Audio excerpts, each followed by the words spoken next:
पाठ को आगे समझते हैं।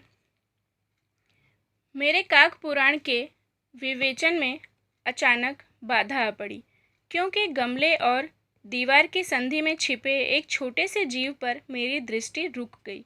दृष्टि मतलब कि नज़र।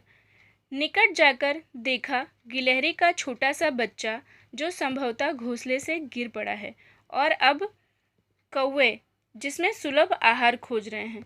सुलभ का मतलब होता है ईजी या सरल। तो महादेवी वर्मा जी बताती हैं कि वो क्या देखती हैं कि गमले और दीवार के बीच में एक छोटा सा जीव, मतलब एक छोटा सा जीव को छुपे हुए देखती हैं और उनकी नज़रें उस पर रुक जाती हैं। पास में जाकर वो देखती हैं तो वो एक गिलहरी का छोटा सा बच्चा होता है।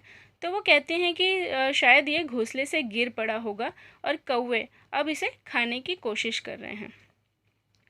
काकद्वय की चोंचों के 2 घाव उस लघु प्राण के लिए बहुत थे, अतः वह निश्चेष्ट सा गमले से चिपटा पड़ा था। काकद्वय मतलब कि 2 कौवे। निश्चेष्ट का मतलब होता है बिना किसी हरकत के। तो महादेवी वर्मा जी कहती हैं कि 2 कौवे की चोंच से उसको, उस लघु प्राणी यानी छोटे से जीव को 2 घाव लगे थे, और उसके लिए उतना ही काफ़ी होता है क्योंकि वो बहुत छोटा होता है गिलहरी। अतः वह बिना हिले डुले गमले से चिपटा हुआ पड़ा था, यानी उसके पास लिपटा हुआ पड़ा था।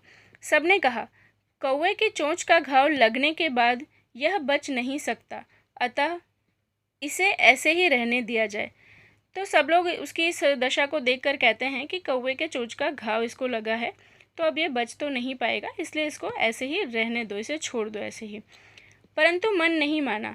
उसे हौले से उठाकर अपने कमरे में लाई, फिर रुई से रक्त पोंछकर घावों पर पेंसिलिन का मरहम लगाया।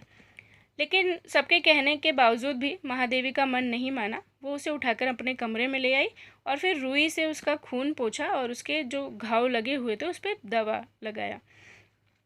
रुई की पतली बत्ती दूध से भिगोकर जैसे जैसे उसके नन्हे से मुंह में लगाई, पर मुंह खुल न सका और दूध की बूंदें दोनों ओर ढुलक गई। उसके घाव पे मरहम लगाने के बाद महादेवी जी ने एक रुई को दूध में भिगोया और उसके मुंह की तरफ लाई कि उसको पिला सके, लेकिन उसका मुंह खुल नहीं पाया और दूध की जो बूंदें थी वो इधर उधर गिर गई। कई घंटे के उपचार के उपरांत उसके मुंह में एक बूंद पानी टपकाया जा सका। तीसरे दिन वह इतना अच्छा और आश्वस्त हो गया कि मेरी उंगली अपने 2 नन्हे पंजों से पकड़कर नीले कांच के मोतियों जैसी आंखों से इधर उधर देखने लगा। आश्वस्त का मतलब है निश्चिंत। तो उसके बाद बहुत टाइम के बाद उसके मुंह में एक बूंद पानी किसी तरह गया उसके मुंह में, और फिर जब 3rd डे हुआ तो वो इतना निश्चिंत हो गया, यानी वो ठीक हो गया कि वो क्या किया उसने, महादेवी जी की उंगली को अपने पंजों से पकड़कर और अपनी आँखों से, जो उसकी आँखें नीली कलर की थी, तो वो इधर उधर अपनी आँखों से देखने लगा। 3-4 मास में उसके स्निग्ध रोएं, झब्बेदार पूँछ और चंचल चमकीली आंखें सबको विस्मित करने लगी।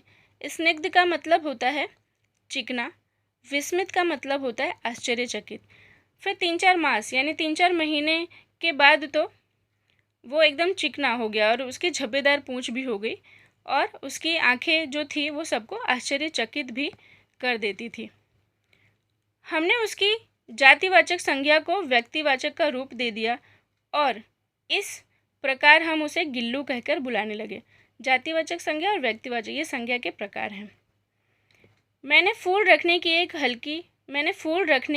एक हल्की डलिया में रुई बिछाकर उसे तार से खिड़की पर लटका दिया। फिर महादेवी जी ने उस गिलहरी का क्या नाम रखा, गिल्लू। और उन्होंने क्या किया, एक टोकरी थी, फूल रखने वाली जो टोकरी होती है उसके अंदर रुई बिछा दिया और उसे क्या किया, तार से खिड़की थी वहाँ पे लटका दिया। वहीं 2 वर्ष गिल्लू का घर बना रहा। वह स्वयं हिलाकर अपने घर में झूलता और अपनी कांच से मनकों सी आंखों से कमरे के भीतर और खिड़की से बाहर न जाने क्या देखता समझता रहता था, परंतु उसकी समझदारी और कार्यकलाप पर सबको आश्चर्य होता था।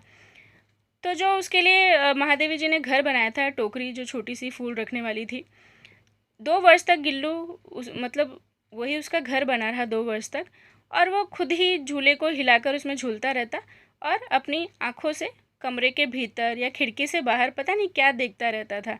लेकिन लोगों को उसकी समझदारी, वो इतना समझदार था और जो एक्टिविटीज़ करता था उस पे सबको बहुत ही आश्चर्य भी होता था।